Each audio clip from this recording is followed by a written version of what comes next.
Nearly 70% of homes in Denver are negotiating right now, and buyers are taking longer to make decisions. So, what does that actually mean if you're thinking about buying or selling this year?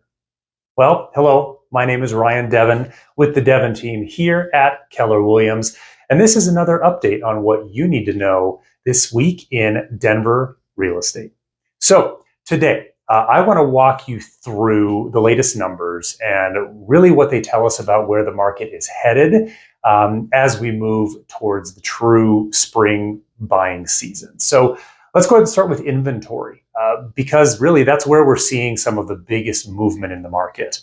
The number of homes right now available for sale actually increased about 6% from the previous month, bringing the total to about just under 4,500 active homes across the greater Denver metro area. That's single family. That's also slightly higher than this time last year. So on top of that, we also saw a big jump in new listings with just over 3,000 homes hitting the market back in January. So that's nearly a 160% increase from what we saw in December and about 8% higher than last year. Sellers are clearly preparing for what is traditionally the prime listing window here in Denver, which usually runs from about late February through about that mid-April timeline. On the demand side, we did see a typical seasonal uptick as we moved into the new year.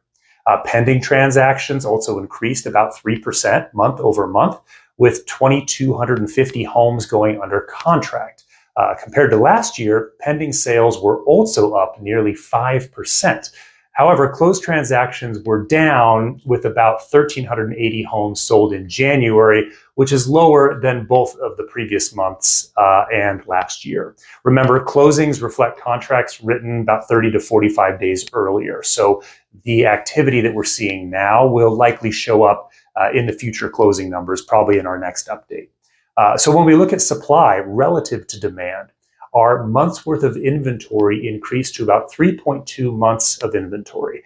That's up more than 20% from the previous month and gives buyers more breathing room than we've seen really in recent years. However, when we compare active inventory to homes currently going under contract, our predictive months of inventory sits closer to about 2 months. So things are a little quicker there. That tells us that buyers are still out there and they're ready to act, but they are being selective. Homes need to check all the right boxes, and sellers are unfortunately needing to be willing to negotiate, again, if you're a seller. Prices have also softened slightly as well. The average close price came in around $725,000, which is down about 1.4% from last month and down just over 4% compared to last year.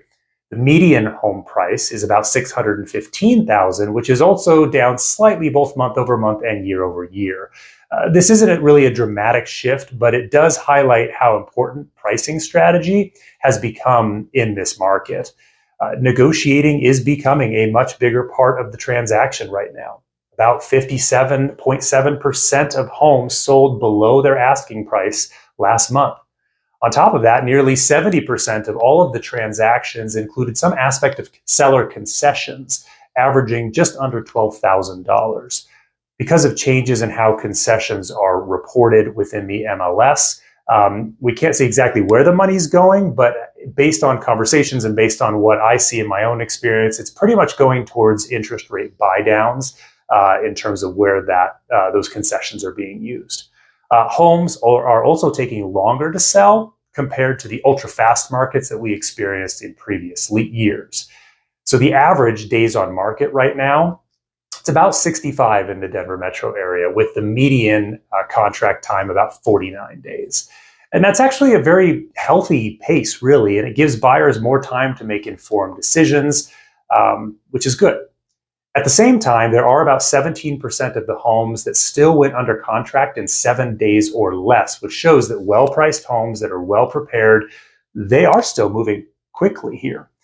One of the most encouraging indicators right now is the showing activity. So looking back into January, we saw a huge increase of showings, up nearly 119% from December, and also higher than this time last year.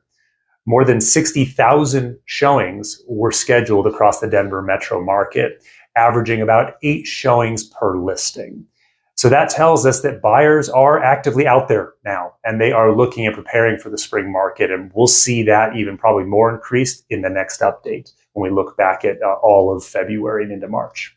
So when you take a step back and look at the big picture, the Denver market today is balanced, but it's strategic. Buyers have more leverage and more options, while sellers need to focus on pricing, presentation, and timing if they want to stand out.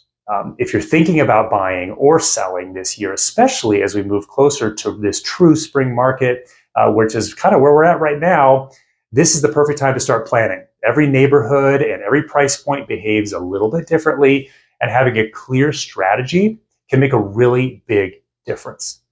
I'm Ryan Devin with the Devin team at Keller Williams, and if you would like to talk through really what these numbers actually mean for you and for your specific situation, feel free to reach out at any time. You can call or text me at 303-579-9428 or visit thedevonteam.com. Thank you so much for watching, and I'll see you in the next Denver Real Estate Update.